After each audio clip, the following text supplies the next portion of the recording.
नमस्कार. श्री स्वामी समर्थ सर्वांना. श्लोक दादूस चॅनलमध्ये तुम्हा सगळ्यांचे खूप खूप स्वागत आहे. स्वामी तुम्हा सगळ्यांना कायम सुखी ठेवो ही स्वामीचरणी प्रार्थना करते आणि आजच्या व्हिडिओला सुरुवात करते.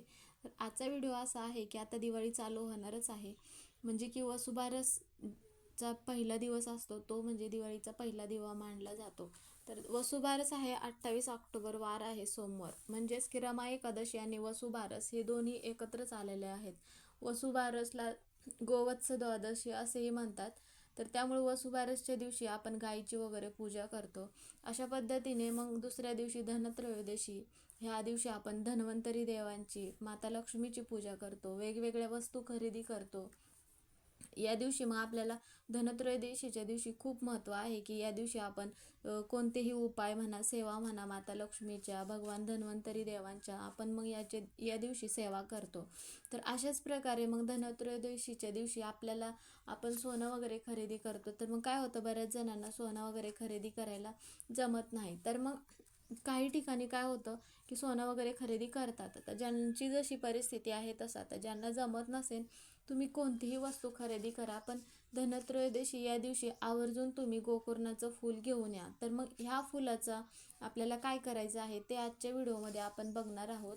तर व्हिडिओ शेवटपर्यंत नक्की बघा की ह्या फुलामुळे आपल्या घरातील गरिबी निघून जाते, इडापिडा संपते, वर्षभर दारिद्र्य वगैरे राहत नाही, तर असे म्हटले जाते. त्यामुळे मग आजच्या व्हिडिओमध्ये आपण गोकर्णाचं फूल का एवढं महत्त्वाचं मानलं जातं तर ते आज आपण बघणार आहोत. व्हिडिओ शेवटपर्यंत नक्की बघा. व्हिडिओ जर आवडला तर व्हिडिओला लाईक करा.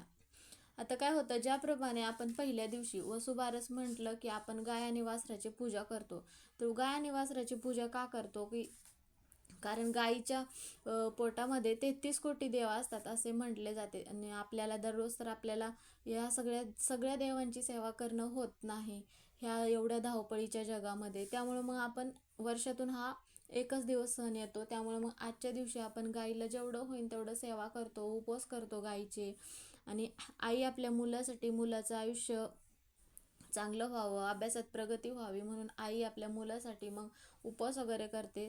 ते कशामुळे की गायीची पूजा करावी म्हणूनच उपवास वगैरे करते की आपल्या मुलाला कशाचीच कमतरता पडू दे म्हणून. काही भागांमध्ये उपवास केला जातो तर काही भागांमध्ये उपवास करत नाहीत. तर त्यानंतर दुसरा दिवस म्हणजे की धनत्रयोदशी. तर मग ह्या दिवशी आपण काय करतो की धन्वंतरी देवांची पूजा करतो, माता लक्ष्मीची पूजा करतो. तर मग या दिवशी आपल्याला काय करायचं आहे की आपण तर दिवाळी संपेपर्यंत आंब्याचं तोरण वगैरे लावतो, दरवाजापुढे दररोज रांगोळी काढतो, दररोज पंत्या वगैरे लावतो, माता लक्ष्मीची होता होईन तेवढी आपण सेवा करतो. तर मग आजच्या दिवशी आपल्याला हा उपाय करायचा आहे. आता सगळ्याच गोष्टी आपण जरी केल्या तरी आपल्या घरात पैसा येतो तरी पण टिकून राहत नाही. आपण कितीही अडचणी येऊ नये म्हणून प्रयत्न केला तरी पण आपण त्या अडचणींना काय हात लावू शकत नाही. त्यामुळं मग अडचणी येऊ नये किंवा एखादी गोष्ट आपल्यापर्यंत पोहोचू नये त्यासाठी मग उपाय म्हणून आपण एखादं संकट जर येणार असेल तर ते आपण टाळू शकत नाही, पण थोडासा प्रयत्न म्हणून आपल्याला काही गोष्टींसाठी उपाय करायचे आहेत. तर मग आपल्याला काय करायचं आहे, आता धनत्रयोदशी या दिवशी आपल्याला सकाळी उठल्यानंतर आपण मग काय करतो की आता दिवाळीमध्ये दररोजच आपण जे पाणी घेतो त्या पाण्यामध्ये थोडीशी हळद टाकतो, गंगाजल टाकतो किंवा गोमूत्र टाकतो आणि मग ते पाणी आपण घराच्या बाहेर शिंपडतो. म्हणजे यामुळे काय होतं की हळद ही भगवान विष्णूला आणि माता लक्ष्मीला सगळ्यात प्रिय असते. तर मग यामुळे काय होतं, हळद नकारात्मक ऊर्जा शोषून घेण्याचं काम करते. त्यामुळे मग घराच्या बाहेर हे पाणी शिंपडल्यामुळे काय होतं की बाहेरची जी ऊर्जा असते ती निघून जाते. आणि मग आपण उंबरठा लेपन करतो, दरवाज्यावरती स्वस्तिक वगैरे काढतो आणि दररोज आंब्यांच्या पानांचं तोरण लावतो. किंवा आता आंब्यांच्या पानांचं तोरण जर शक्य होत नसेल तर मग काय करतो, कवड्यांचं तोरण लावतो. मग आपण ते विकतच आणतो.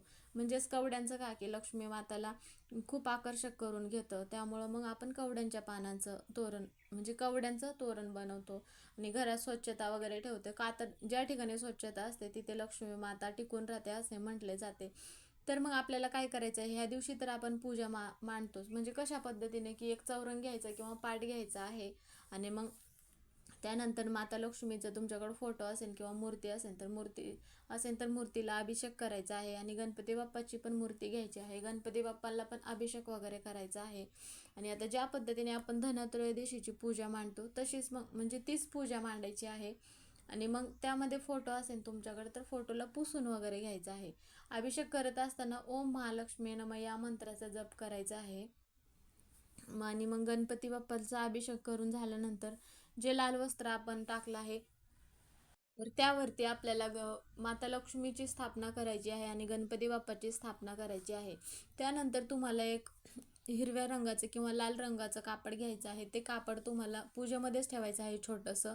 आणि एक उजव्या बाजूला तुपाचा दिवा लावायचा आहे. दिवा लावल्यानंतर दिव्याला हळदी कुंकू व्हायचं आहे. त्यामध्ये थोड्याशा अखंड अक्षदा टाकायच्या आहेत आणि मग दिव्याला फूल वगैरे लावून धूप दीप लावून दिव्याची पूजा करायची आहे. मग त्यानंतर मग तुम्हाला जर हे गोकर्णाचं फूल 5 फुलं घेऊन यायची आहेत. आता तुमच्या इथं मग तुम्हाला जर फुल शक्य होत नसेल तर त्या दिवशी तुम्ही गोकर्णाचं फूल आवर्जून घरी घेऊन या.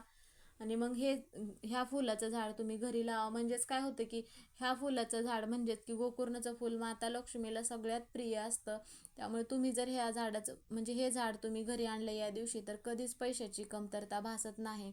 माता लक्ष्मीला सगळ्यात प्रिय आहे हे फूल. त्यामुळे मग ह्या फुलाचं झाड तुम्ही या दिवशी काही खरेदी करा किंवा नका करू, पण ह्या दिवशी आवर्जून हे फूल तुम्ही तुमच्या घरी आणून घरी लावा. तर मग ह्या दिवशी काय करायचं, 5 फुलं घेऊन यायची आहेत तुम्हाला. आता तुम्हाला जर 5 फुलं शक्य होत नसेल तर मग तुम्ही एक फुल आणलं तरी चालेल. शक्यतो 5च फुलं घेऊन या. नाही भेटलं तर मग एक आणलं तरी हरकत नाही. ती फुलं आणल्यानंतर ती फुलं पाण्याने धुवून घ्यायची आहेत आणि मग त्यानंतर त्या पानांना हळदी कुंकू व्हायचं आहे आणि थोडेसे तांदूळ घ्यायचे आहेत आणि मग ते तांदूळ तुम्हाला म्हणजे जे तुम्ही लाल कापड घेतला आहे त्या कापडावरती थोडेसे अक्षदा म्हणून ठेवायचे आहेत. आणि त्यानंतर तुम्ही जे 5 फुलं आणले आहेत ते फुलं मग तुम्हाला त्या वस्त्रावरती ठेवायचं आहे. आणि मग त्यातलं एक फूल उचलून तुम्ही ज्या पण काही अडचणीसाठी करत असाल, कोणत्या इच्छेसाठी हा उपाय करणार असाल, तुमच्या मनातील एखादी इच्छा बोलायची आहे. पैशाची अडचण म्हणा किंवा तुम्ही कोणता व्यवसाय चालू केला आहात किंवा तुमच्या घरातील एखाद्याचं लग्न वगैरे होत नसेल, जी पण काय अडचण असेल ती मग माता लक्ष्मीला बोलायची आहे. आणि मग त्यानंतर तुम्हाला 108 वेळा ओम महालक्ष्मी नमः या मंत्राचा मग जप करायचा आहे किंवा मग तुम्ही व्यंकटेश स्तोत्र पण म्हणू शकता. आता काय होतं, बऱ्याच वेळा व्यंकटेश स्तोत्र पाठ नसतं सगळ्यांना, त्यामुळं मग तुम्ही मोबाईलवर लावलात तरी हरकत नाही. म्हणजेच काय होतं की तुम्ही ऐकलात तरी चालेल. आणि त्यानंतर तुम्ही जे फुलं घेतले ते फुलं मग त्या फुलाची एक पोटली बनवल्यासारखी बनवायची आहे. आणि मग ती पोटली तुम्हाला ज्या दिवशी पूजा आहे रात्रभर तुम्हाला माता लक्ष्मी जवळ ठेवायची आहे. आणि मग दुसऱ्या दिवशी पूजा वगैरे झाल्यानंतर तुम्ही पूजा विसर्जन करत असताना मग त्यावेळेस ती पोटली उचलायची आहे. आणि मग तुम्ही ते पोटलीतलं म्हणजेच की तुमच्या तिजोरीमध्ये तुम्ही पैशासाठी जर हा उपाय करत असाल तर त्या तिजोरीमध्ये तुम्हाला ती पोटली ठेवायची आहे. किंवा तुम्ही तुमच्या एखाद्या व्यक्तीसाठी करत असाल घरातल्या तर त्या व्यक्तीच्या पॉकेटमध्ये म्हणा किंवा पर्समध्ये तुम्ही तुमच्या स्वतःच्या मग ठेवू शकता ती पोटली. आणि जर तुम्ही एखाद्या व्यवसाय म्हणजे एखाद्या चांगल्या कार्यासाठी जात असाल तर त्यावेळेस मग ती पोटली तुम्ही सोबत घेऊन जायची आहे.